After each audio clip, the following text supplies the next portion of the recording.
আল্লাহ তাআলা ডাক দিয়া কয়, এ কুরাইশিরা, গরমে সফর করস, তখনও কোন ডাকাত তাদেরকে হাত দেয় না, কোন চোর তাদের সম্পদ চুরি করে না, কেউ তাদেরকে রাস্তায় জবাইও করে না, গাছপালায় তাদের টাকা পয়সা, উট এবং সম্পদগুলো লুণ্ঠন করে না।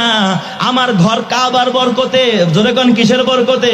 কাবার বরকতে কসম আল্লাহর, এই জমিনের মধ্যে আযাব আসার কথা, কারণ জমিনে যখন জিনা বেড়ে যায়, গুনাহ বেড়ে যায়, জমিনে আযাব পাঠায় দেয় কে? আল্লাহ।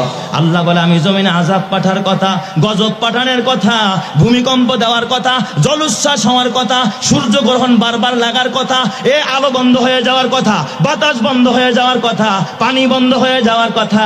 কিন্তু আমার ফেরেশতারা যখন আযাব আর গজব নিয়ে যখন আগাইতে থাকে, ওরা তাকায়া দেখে বাংলাদেশের সূর্য ওঠে আল্লাহু আকবারের ধ্বনিতে, বাংলাদেশের সূর্য ডুবে আল্লাহু আকবারের ধ্বনিতে, বাংলাদেশের আকাশে বাবা রাত্র 3টা বাজে কওমি মাদ্রাসার বাচ্চারা উইঠা ওরা কোরআন পড়ে, তখন আল্লাহর রহমতের ফেরেশতারা, ওই গজবের ফেরেশতারা গজব নিয়ে চলে যায়, আর রহমতের ফেরেশতারা রহমত দিয়া জমিনটাকে ভরপুর করে দেয়। চিৎকার মেরে কান্না আল্লাহু